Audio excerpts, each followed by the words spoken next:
C'est la présence des absents dans la mémoire des vivants, selon Jean d'Ormesson. Chères familles, chers parents et amis, dans cette étape difficile, nous tenons à dire merci simplement à toutes les personnes présentes lors de cette cérémonie d'enterrement de Papi Bissalou Moké Joseph, ici à la Nécropole Académie.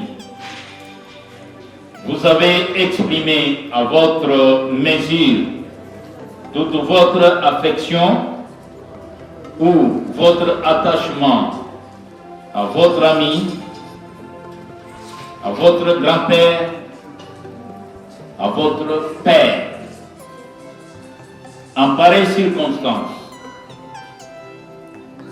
permettez-nous de partager votre douleur et de présenter à vous sa famille, ses amis et ses connaissances nos sincères condoléances. Et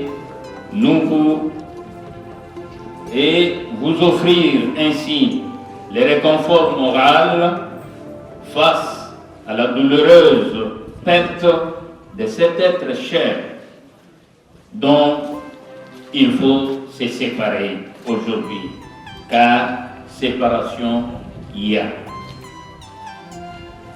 De son histoire de vie, on retiendra que Papi Joseph, intendant retraité au ministère des Finances, descendant de la lignée parentale Bissalou Alphonse et Missima Elisabeth, originaire du secteur de Batéké Sud, territoire de Komutu, où il a vu le jour le lundi 11 novembre 1940 dans la belle province agricole du Maïdombe.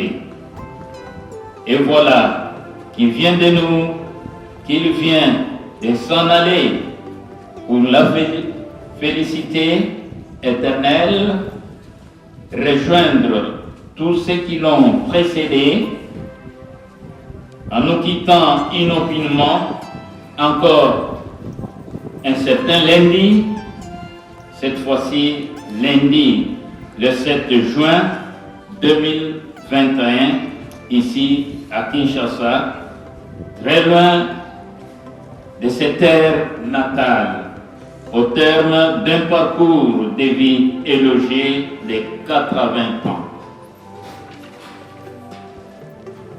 Une vie familiale de père, grand-père, heureux et pleinement comblé d'avoir porté dans ses bras précieux une riche progéniture composée de plusieurs enfants, plusieurs petits-fils et amis. Petits-fils qu'il laisse aujourd'hui sous la houlette de sa veuve, tous angoissés et inconsolables face aux défis majeurs à relever dorénavant, sans les soutiens constants de Papi Joseph. Très chère famille, rassurés de tous ces mots, vous n'irez plus chercher Papi Joseph à sa résidence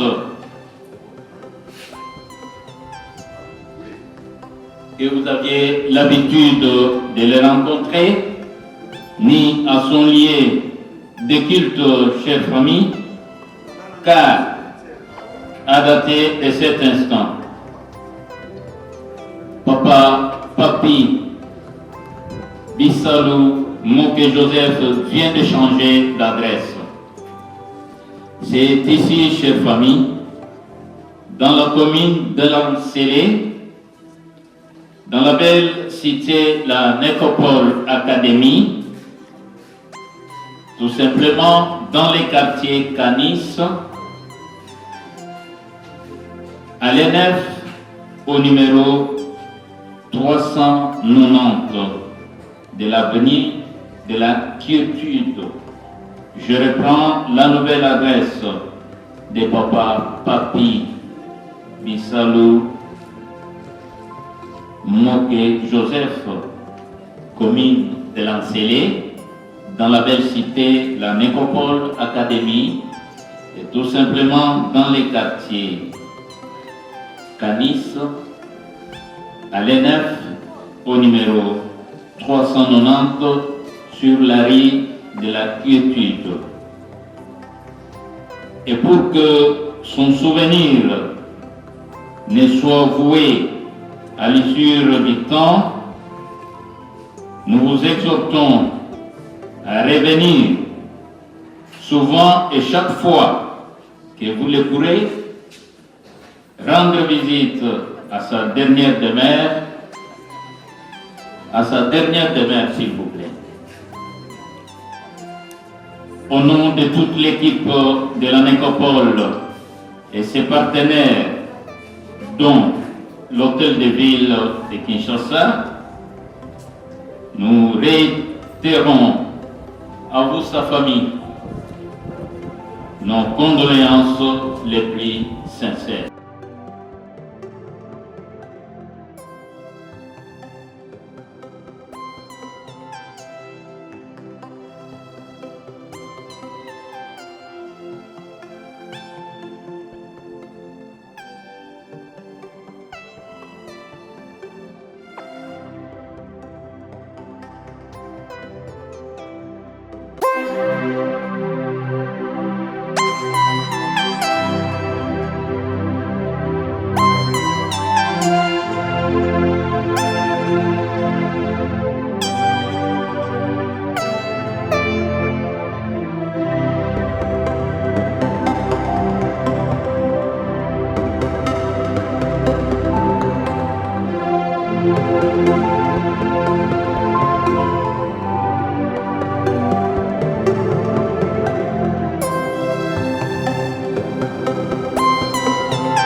Merci beaucoup quand tu es ici bino ah tozana na komboto papa otobenga papa poza papa ba star to moni pe jita za wana na ebite moi loko ni yako ikolo bana ndiko no sila o to kotika papa elo na kolo bana sila eza pasi ya yoki lelo ngana yokaki yango il y a de cela un an pour nga pena kundé maman biso donc je la comprends tellement bien et je me mets à sa place na ebi passe azoyoka et puis elle a bien fait de beaucoup pleurer parce que remède il y a solo na ba circonstances où eza ko lela eza ko bimisa surtout et ça soulage très vite et Aozala vraiment soulagée et puis elle pourra reprendre sa vie Nandenge Azala déjà bien avant la mort. Voilà, Nzambe Muto a permetaka papa na biso.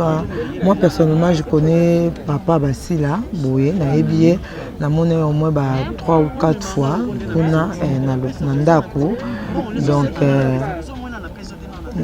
papa asalaki devoir na ye muta redouté na ngazate aboti ba na ye atangisi ba na ye. Il a vraiment des enfants bien éduqués, bien élevés et puis à vivre vie nae bien donc à kufi pona nzalate à kufi pona passe à kufi pona ozangate à kufi pour volonté nzambe et kokina vie nae donc courage à la famille Bissalo et puis à nous les artistes parce qu'on a perdu notre papa. Donc voilà, c'est tout ce que je peux dire. Merci beaucoup Gita. En tout cas, toujours tambola na bande comme soupé. Toujours tambola. Bonjour maman. Bonjour papa. Bonjour. Ouais, Dieu fait grâce. Tout le monde est en enterrement à papa. On a zobéni papa pour ça papa na bino ba star. Ouais. Na habité lo ni o banande ko aussi la bekam. Si la Bissalo ma soeur. Nzambe tango a tindara biso na mokili ye mutaye baka combien de temps auto ça na mokili.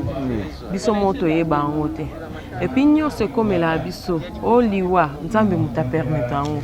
Bon muta mokilo ko sala nyonso o lienzo to so Nzambe alobi ke non ezapeka non. Papa sali aboti biso biso tokoli tozo sala pe o ya biso. Papa tanaye koki azongi nae. Ça fait très mal que mutu aboti yo bovandi naye bo mesani et lobi atika bino, ça fait très mal mais on n'a pas le choix parce que Nzambe alinga kezala bongo. Nzambe alinga zala bongo na koyebisa mama Sila sala makasi na yebi keza pasi mais je sais que donc naibi une fois na yaki pa Basila ndenge papa yambakinga ndenge papa zalaki nanga ozomwa pe ke Sila muke Sila donc vraiment elle a qui a mesana qui vraiment naie. Alors Sila Bissalo courage, ça va passer. C'est difficile mais ça va au moins passer. Donc ekoleka nango eleka. Merci beaucoup. Boza nzela na biso nyonso. Il y a personne wa kotikala na mokilo libela na libela. Vraiment, courage à la famille, courage à tout le monde. Parce que biso peut on a souci wana. Quand on a oya boye, Nathalie Nzela na oya na bi ozaka bolinga papa. Na bana et poso était peut-être au kokoyate. Merci beaucoup. Bon comprendre pe à tout ça moi musique. Na bi ke ba interview belé to rozwa kuna place pour vous n'est pas basi.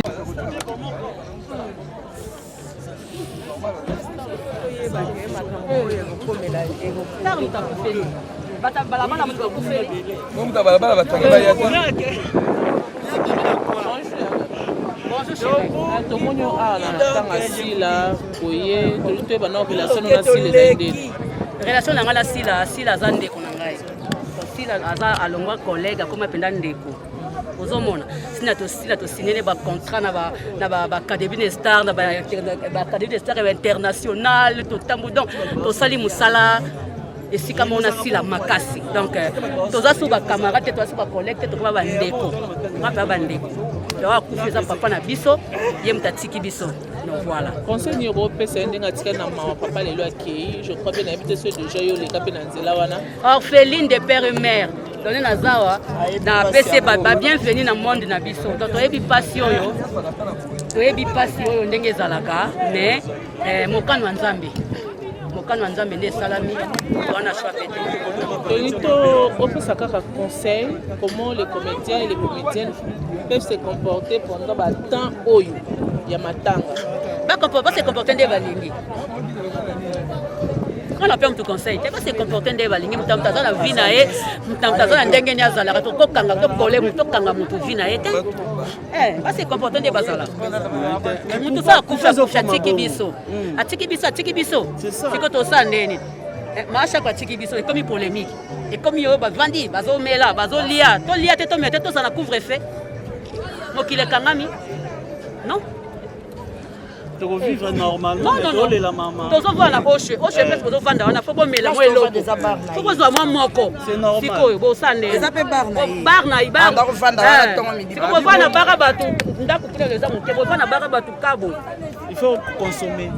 Il faut consommer. Na mabete. Mais muta melaka fa melati. Pas melaka sika, melaka moi bière non, mais la bière na mais avec des problèmes c'est. Hein? Modération. Quelle modération à ça qui est? À ça qui est. Et dans la carte, star soka koufi. Star soka koufi dans la carte Hermès. Star papa mba koufi dans la carte Hermès. Vous comprenez ko wanga nangote? Star soka qui est dans la carte Hermès. Ba tebe ba koufi dans la carte Hermès pour vendre na bino. Ko ça ni. Oza na chaîne ozolela koto ozo filmer pena ozolela maintenant ko filmer. Eza musala na ye. Eza musala na ye. Na biso ko lela conscience na bandeko ya basi oyo bazana basi. Zela to kwela ba problème mususu zana so dikamoto kwela ba problème mususu neti nga mulumba zali na kati. Ngasiko na moni news moko boy. Na téléphone nanga na zwi news wana kopesa yi. A mélanger na oyo wana. So na moni news. Ya musala nanga. So na moni news moko na wana téléphone pesa ba fan na bino information. Bosala yango te koso filmer zongo ke bomba wana ndako no bandi otala. Bosala ka pomba ndeko na bino. Ba comédien batikela ba journaliste. Pona. Abi tous les comédiens. Parce que bino ba congolais boza limité. Total ba film so total ba nouvelle so total so tali vina bango ba sala ba star na ba star mususu vous comprenez ba star ya ba misu ba joueur misu ba nani ba star rebelle mais ba ko sala film ba rejoindre sur la film point OK tango oza comédie ko sala eloko mususu ya normal awa tofungwa makate po taka mboko na fisia malonga te ngana luka mbongo na ngate ata bolobi ndenge nini oloba na bino so na moni news moko cameraman nanga za musika na kofilme yango utabetanga sa te ona tumba nde mboka c'est problème monsieur ezani ebi ke kabuya nina zabo dans ce qui te ki ba pekisa ki émotion na kolia oui na sasa bungo kwa pona baraka ba kwa mama nanga dans ce qui te ki tinasi vous comprenez mais non ça bilo mo boye kaka neti kaka na c'est distraire kaka na kota na kati ambiance mais bon on va comprendre côté na ebete so na tandama na